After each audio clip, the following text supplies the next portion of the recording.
All you have to decide is what to do with the time that is given to you. You won't get to choose how long you're here. You won't know how many sunrises you have left. You don't get to rewind, pause, or skip the hard chapters. All you get is now. This moment, this breath, and most people waste it. Waiting for the perfect timing, for clarity, for permission. For those of us living a life where our purpose doesn't need permission, capturing fulfillment and meaning in every moment we're alive. This is the Live This Life podcast.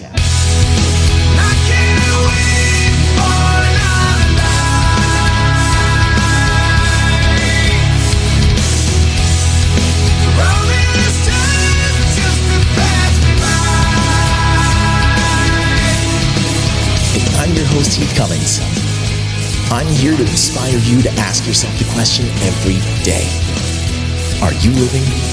Are you killing time?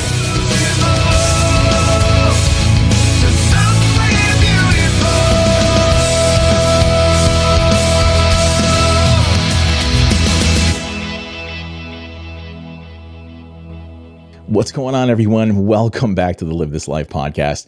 As we are firing up the show again and hitting the ground running on this next season of the show, we're going to dive back into this amazing book, Oneness. This book is one that I feel is essential for anyone who is really gone through the awakening process, started going through the awakening process, in the middle of it, wherever you're at. I really don't think it's something that we can kind of go through it. I think that we're always growing and going through that process throughout our entire lives. Even if you feel like you're a seasoned master, you're still integrating all of these lessons that pop up. And this book is full of everything that is, I guess, the bumps in the road that we can expect to come across and the poignant lessons that we're supposed to learn. And when we're going through these things, it kind of, I guess, helps to learn why we're going through these challenges and growing through these challenges when they come across, and what is the purpose of some of these things that we come across. And this book has been very valuable for me and many, many other people, which is why I wanted to read this one on the show. It really is a masterpiece. I've called it that from the start. And we're reading this masterpiece chapter by chapter on the show. I will link some of the previous episodes that I had on here where we already dove into these chapters. We're on chapter 10, or we finished 9 and 10. We are starting 11 and 12 today. So if you want to get caught up, go check out those links and listen to those previous episodes. Also, if you want to get a physical version of this book, obviously you can go wherever books are sold, and you can find this in most spirituality sections. You can find it on Amazon. But if you really want to benefit the author who was gracious enough to give us the rights to read this book on the show, Rasha, you can pay it back to her directly and head to her website and buy the books. You can get them new there or nearly new. So head to her website to benefit her in the best possible way and pay it back to her. It is www.onenesswebsite.com. And I will link that in the show description as well. But yeah, this book is just, I'd like to call it a guidebook to conscious awakening. It really is something that I would equate to many people who are in the spiritual communities, like sort of a Bible, like that kind of a guide where these lessons are just so poignant and on point. And I feel like you'll hear this book often refer to these times, in quotes, these times that we're living in right now. I feel like the lessons that come out of this book are so powerful. And it just, obviously, coincidentally, we left off at a certain point where this book is going to dive into some things that I feel like are a very powerful life lesson of what's going on right now. And the division is so heavily pumped into our consciousness right now out there in the world. Bringing things back to a state of oneness, I think, is what our ultimate goal and our focus needs to be, instead of feeding into all those different layers of division, because it's like they're finding any route right now to divide us on different subjects in this world and polarize everybody. But, I think life is like an ultimate lesson of returning to a state of oneness. I feel like when we're put into this incarnation, we're brought into this life, we are sort of split off from that state of oneness, or whatever you want to call it. If you want to call it God, you want to call it source. But I feel like we're split off from that source, and we have this individualized, subjective reality, this perception-based reality that we pull apart in this life, and we go through these experiences. And I've heard the analogy, and I love this one. So this is definitely not my analogy that I've ever made up, but this is like this experience of the human existence is like the cup of water that you take a scoop out of the ocean with. And we're walking around in this container, and all that container is just a cup of salt water at a certain point. But it came from the ocean. At some point, it will return back to the ocean and get dumped back in and join with all that it was before it split into this. But I feel like the point of this existence is to really do things in such a conscious, purposeful way that if we can do things right, and we can get sort of a slow burn of all these lessons going and be aware of them as they're happening, we can sort of get maybe a slower immersion of that cup back into the sea while it's still the cup, while we're still in this container. And we can sort of mesh with all that is in sort of an energetic way. I know this sounds pretty far out there, but I feel like that's kind of the purpose of what we go through, and we become aware of the lessons that we're supposed to learn. It helps us with that emerging process, and we can do it while we're still here rather than waiting for that container to expire and we get dumped back in one huge effort. But I feel like, life throws us so many curveballs, and it's hard for us to realize the value of the lessons that we go through while we're going through them. And we get all of those setbacks, and our progress can move in certain ways. And then we have the inevitable setbacks and the drawbacks that feel like, wow, we lost so much ground. But those are all growth edges. Those are all learning opportunities. And those lessons really are the purpose of being here. And it's impossible to sidestep all those lessons, and it's impossible to sidestep the negative things that are happening in this world. And it's hard for us to sit there and put off all the distractions of everything that are going on. And that's not our job. Our job is to immerse ourselves in everything that is going on at the time and see the lessons for what they are. Don't sit there and say that I'm not paying attention because I know this is all BS and a distraction. On a certain level, yes, you should do that. And at the same time, you should pay attention to each one of those things and try to pull the value of what's going on in that situation. And this book is full of those types of lessons. We need to realize that this is all a game. It's all sort of a play, and it's a theater, and we're just a character in the entire thing. And if we can guide life in the right way, we can be the main character of everything that happens, and we can write our own script. And we can sidestep some of the difficulties that come from these lessons. And this book really helps guide us into those sort of experiences and get the value of those and look at things through the lens of this purposeful separation that we're in this life. And when we can become that observer, we can sort of observe the observer, we can pull the most valuable experience of life that I think we can possibly have. So when we last left off on this book, we were learning about chapters 9 and 10. We had learned very much about how life is a buffet table for us, and we can step up to that table whenever we want to, at any time, and we can take whatever we want to. And some of those things that are there for us on that buffet table are the things that we just longed for and pleaded and begged for. And then sometimes we get tired of the taste of those things that we couldn't live without at a certain point. But we also learned that we really can't go up for more. There is always more, and we can go back up for more, but we can't do it until we finish the plate. So sometimes we sit there and beg and plead while we want things to change in life, but it's like we need to finish what's on the plate and clear it to make room for something else to come on. Otherwise, things just spill over, and it's not the way that it works. We can only hold so much sort of energy and experience in this incarnation that we're in. And before we get that new plate, before we can really move on, we need to revel in the experience of what is going on right now, feel the swings, the highs, the lows of all those experiences, and clear that plate when it's the right time to do so. And that's a place where I've really found myself lately, kind of looking at things clearing out and wanting them to go by much faster and seeing what's on the horizon for me. But I still have to finish clearing that plate. And I'm on the growth edge of clearing that plate completely, and have been for quite some time now, if you guys have been following the show.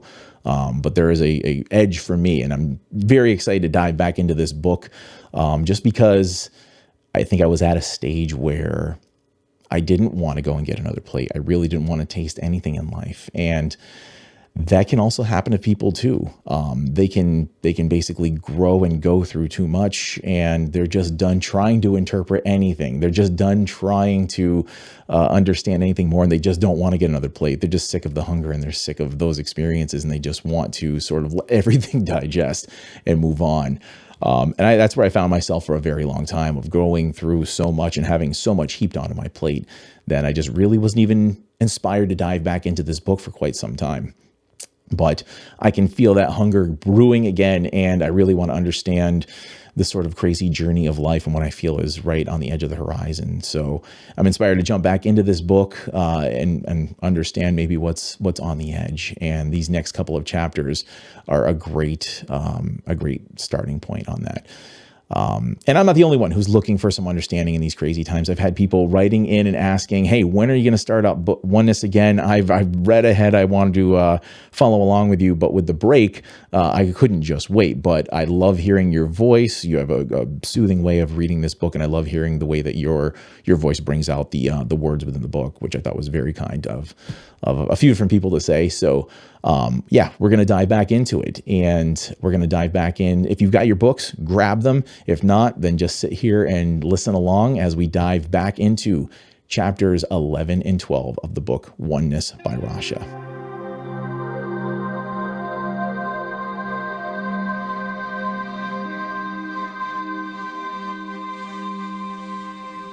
Now, each one of these chapters has sort of, I guess, they don't even really call it a title. It's more of just like a summary statement. It's I guess, what to expect out of diving into these chapters. And diving back into chapters 11 and 12 right now, it is very timely and poignant, as it always is with this book. But yeah, they talk about the experiences of comparison in these chapters, of comparing your life when you're looking at other people's lives and their journey, and particularly on that subject of spiritual awakening, and that we shouldn't judge our place or anyone else's for that matter along this path. That we may be further ahead than some, and some may appear further ahead than us.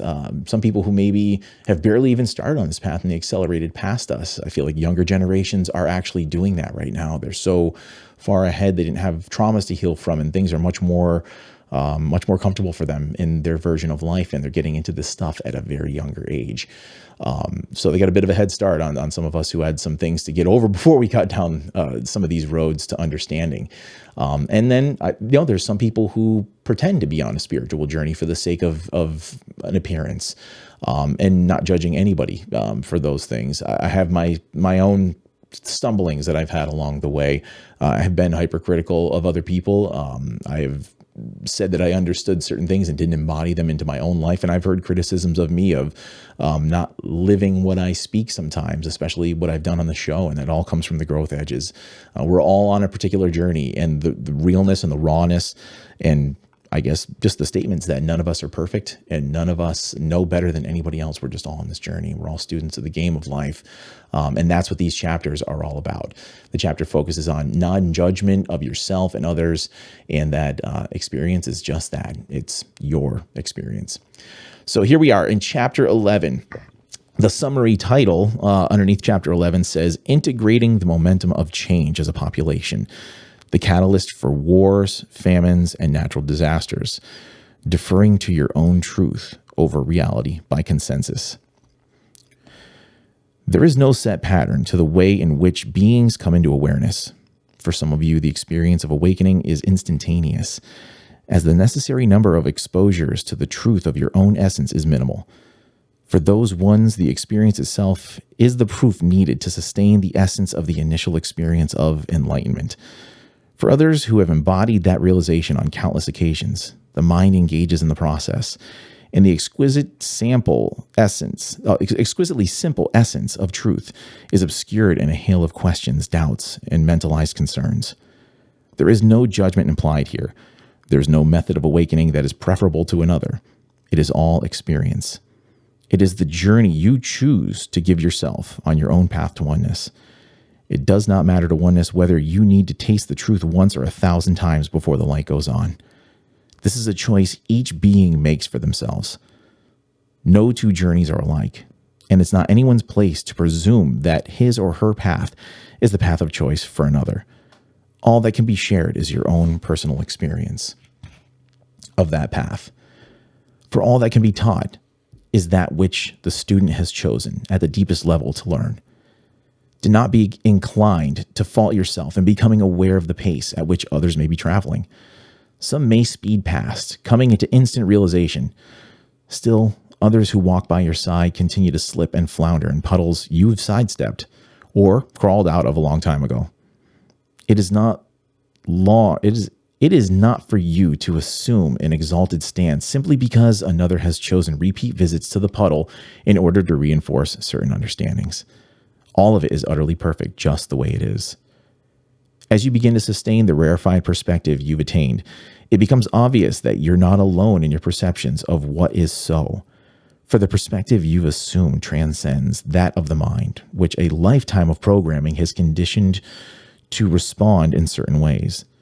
One takes on the vantage point of the overview, seeing several sides of the situation simultaneously. This seeing does not refer to understanding, which is a manifestation of thought, but rather reflects awareness, which is simply the observing of what is so. That vantage point has no stake in outcome, for it represents the detached multidimensional perspective of your own extended state of being. The higher octaves of your own beingness are not invested in the outcome of interactions in the, quote, here and now that you perceive as your reality. You're able to add a measure of indifference to the energetic equation.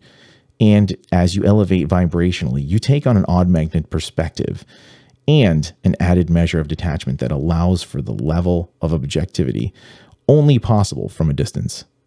While steeped in the emotion-charged dramas which are magnetized to you as part of your process, that elevated perspective is disengaged so long as ego remains engaged. For in defending or asserting ego, you've committed to a perspective that is myopic and have placed the overview out of reach. Detaching from your investment in a particular viewpoint makes available the opportunity to see the multifaceted nature of all dramas, and it offers the potential gift in the recognition of a perspective that may not support the stance of self still in the bondage of separation. This level of understanding is not born of the process of thought, and it is not something that can be taught until the individual is ready to learn. This transcendent state of awareness comes automatically when one is energetically attuned to shift into a higher gear of one's own consciousness. The higher level of awareness is no less you than you are. It is not a matter of becoming someone else, for that someone else is you. And as your process evolves, you experience a quickening wherein knowingness crystallizes in such an impactful way that it is impressed indelibly upon your consciousness and becomes the only truth possible at that level of awareness. This is the nature of the process of reintegration, experientially on the journey to oneness. The awareness and the integration of heightened levels of understanding are the byproducts of the process, and the end result will be achieved with or without your help. The reintegration of the fragmented aspects of your vibrational essence is a fact of human life. What is optional is the level of pain, disease, and discomfort one chooses to experience along the way. When one clings to the trappings of a life that is a momentum to separation, the dismantling process of a major undertaking and its manifestation in that individual's reality can be extremely uncomfortable. Where there is surrender to the momentum of a process that is clearly, quote, larger than life, one is able to see through the transitions and experience the full magnitude of joy in one's realization of the heightened states of being. There are the conditions and the choices before you now, for you are oneness in every aspect of your essence. With every minute minute nuance of your being, you are the embodiment of the energetic equation of life itself. You are the physical expression of a momentum that yearns in unison with all creation to reunite with all that is.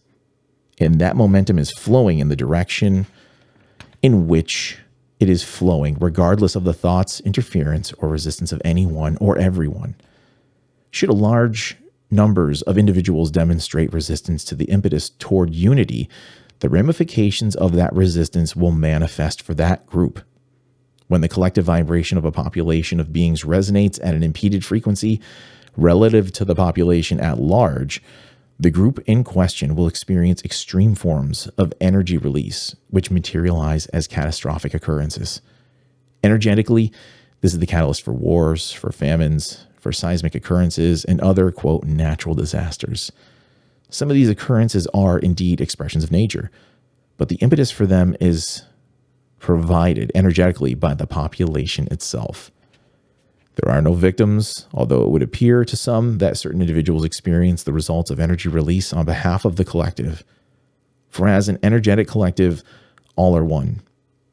The thrust of the release would be the energy of the collective and not necessarily the energy of the individuals affected by it.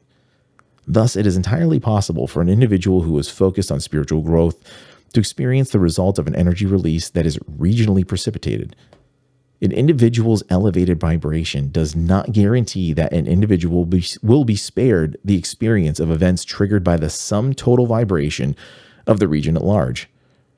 The purging of large populations of individuals that have been foreseen for these times will, in all likelihood, not occur to the degree that has been anticipated. Much has transpired, and the interjection of the free will of the collective has served to shift much of the catastrophic scenarios that had been envisioned by seers over the course of the centuries leading up to these times of transformation. And yet, despite the monumental shift in consciousness of large segments of your population, the energetic purging of certain geographic locations seems inevitable. The transformation of which we speak is not limited to individual human beings on planet Earth. It is a phenomenon that will touch every aspect of life itself throughout creation. All life forms will participate in the journey to oneness, and all will be affected energetically by the choices and actions of all. As an individual who is open, conscious, and focused on manifesting your loving intent, your obligations, first and foremost, is to yourself. The choices you make in these times reflect your highest desire for your own personal well-being.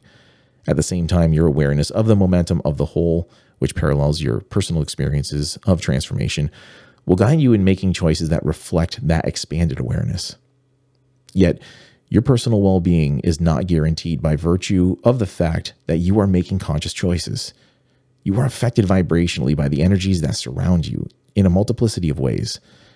In the extent to which you integrate your awareness of the interplay of the energies in which you immerse yourself and to which you allow yourself to be vulnerable will determine much of what you will experience.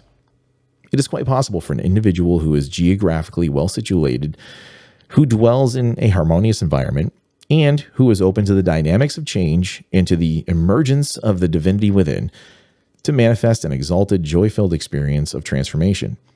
It is equally possible that others who compromise in their choices, either consciously or through lack of awareness, will manifest escalating degrees of difficulty as their energies are caught up in the complexities of the energies of the collective.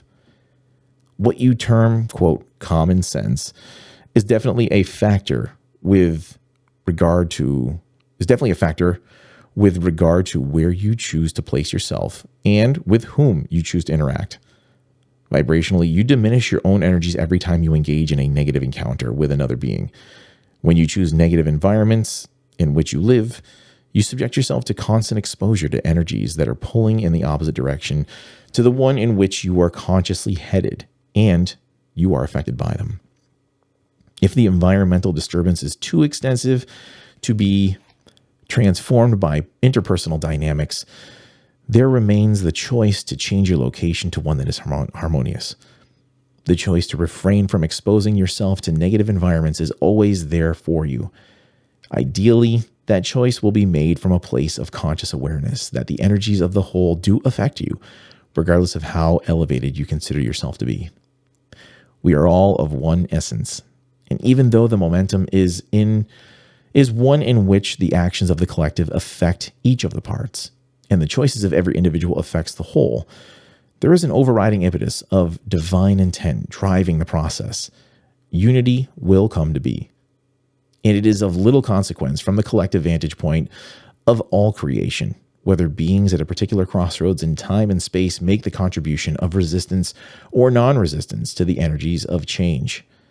These powerful forces will carry you with them, flowing in the direction in which life itself is going and at the pace at which life itself is traveling, either way.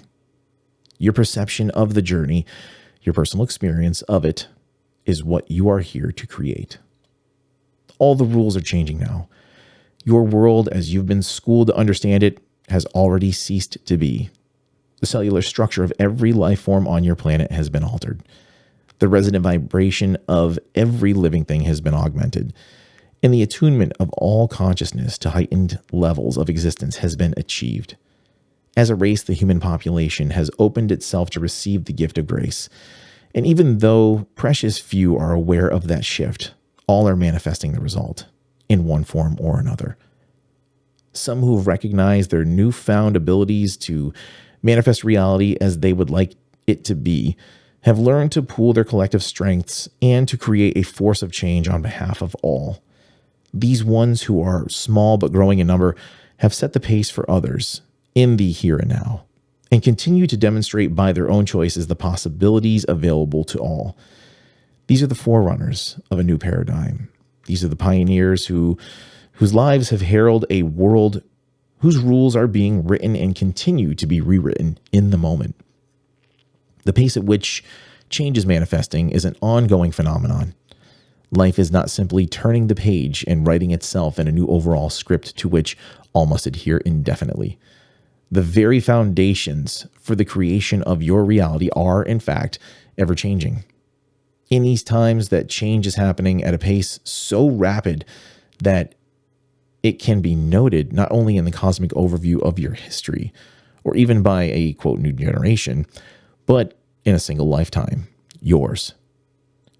Your every life is a testimonial to change. As you become consciously aware that the only thing that can be counted on is the realization that nothing can be counted on, you will shift from a mindset of expectation to one of allowance. You cannot, quote, control anything now. You are, in fact, totally, quote, out of control. And these are the optimum conditions for maximizing the process of energy integration and for manifesting life experiences that you will find enjoyable. Resistance to the reality that things are not what they were when your schooling purportedly taught you the rules of the game will only reinforce the difficulties that you may choose to create yourself. Openness to what your own experiences have shown you is real, is the best possible response to the conditions at hand. It matters less what others might be saying or what the so-called teachers of your times may be espousing as truth. Your own experience is the highest truth for you. And it is this reality, ideally, that serves your highest lamplight in the uncharted territory of these times. Each of you is a master in your own right. Each of you has sufficient life experiences to serve as a reference point for what is so for you. Conditioned indifference to the leadership of others over the input of one's own experience can only inhibit the pace at which you travel on your journey. For your life as a testimonial to your own choices and the insights you are able to glean from them. The habit of looking to others for a nod of approval does not serve to reinforce your autonomy as a self-realized being. It reflects and fosters dependency. But there is one truth on which you can depend. No matter what, your own. All things are possible now. In essence, the slate has been wiped clean. It is a new kind of world, one in which dreams can be realized in an instant, one in which the deities who walk amongst you can be recognized as your own emerging selves. It is a world where you are able to feel supported, happy, and successful in your endeavors. And one where the indescribable joy of being in sync with the momentum of limitlessness is your birthright. These are the conditions at hand, right here, right now, not someday, but in this very moment. The sacred journey of transformation has delivered you right to the doorstep. All that is optional is whether you choose to cross the threshold and experience it. And that is chapter 11. And this one, as always, is always right on point. I mean, we ultimately are the masters of the road that we are going to travel. We just have to be open to the experiences of it all. And there is a certain point where, the scientific stuff of the observer and, the whole dual slit experiment and us creating reality. Yes, at a certain point, I subscribe to some of those things, but we do also have a physical reality that is here. And I feel like this chapter really describes how the collective can affect everything all around and how each individual's energy gets put into the collective. And I feel like a lot of what we just read in this chapter is a lot of what we're seeing in this world, the constant wars, the division, the natural disasters. There's just so much fear pumped into the population. And if that's all you're digesting at all times, no matter what it is, whether it's a food, a drink, or media, is what you're going to start seeing in the world. And it just creates a constant state of fear that just spreads and pervades. And it's like a ringing of a bell that just gets louder. And it's not like we need to live with our heads in the sand. It's just at what point is that reverberation a constant feedback loop that just makes it worse? So some of us who are tuning out of that stuff, and I feel like it is happening at a much faster pace, just like the chapter described. A lot of people are tuning out of that stuff, and we're realizing that we are the ones that are in control of everything. We're not feeding into the division. They're not listening to mainstream media, and they're very much more conscious about what they put into their bodies and their consciousness all around. And that is ultimately leading to shifts and awakenings and awareness of things that certain people I didn't think would ever get it, and they're starting to get it. So it seems like the tide is turning, and it's amazing to hear these words come out of this book, because you follow this stuff and you watch it manifest, and it just kind of just blows your mind. But let's get on to chapter 12. This one's actually really short. It's one of the shortest chapters in the book, so this will be a fairly shorter episode. So here we are. Well, let's dive into chapter 12. The summary on this one is the elusive dream that is reality. This is the moment you have awaited since time immemorial. Your consciousness stands on the threshold of a radical shift for which you've been preparing for lifetimes. You sense that you are at a place of completion with your major life issues. You're able to identify these patterns and themes that have surfaced again and again in the dramas of your daily life. And you sense, unquestionably, that something has shifted in the very depths of your being. The shift is subtle, barely perceptible, yet it is undeniable. The energy flows easily, and resistance is nowhere to be found. You are a pioneer in uncharted territory, yet you are most assuredly not alone, for you experience the connectedness from within that could only be divine. You are at a place of oneness with all creation. You have passed the point of no return on your sacred journey, and you've surrendered totally to the momentum that carries you effortlessly. Your life has become a joyous celebration, a gift you have given yourself. This is the moment. This is the moment that you recognize what has been there all along. This is the state of being, eternally present in consciousness, that is crystallizing into form. You have given definition to your heart's desire, and now all that remains is your experience of it. The elusive dream described above is in fact your reality. It is already happening. Now all that remains is quite literally your experience of it. And perhaps you wonder in this moment how much longer the dream will remain just out of reach. The answer?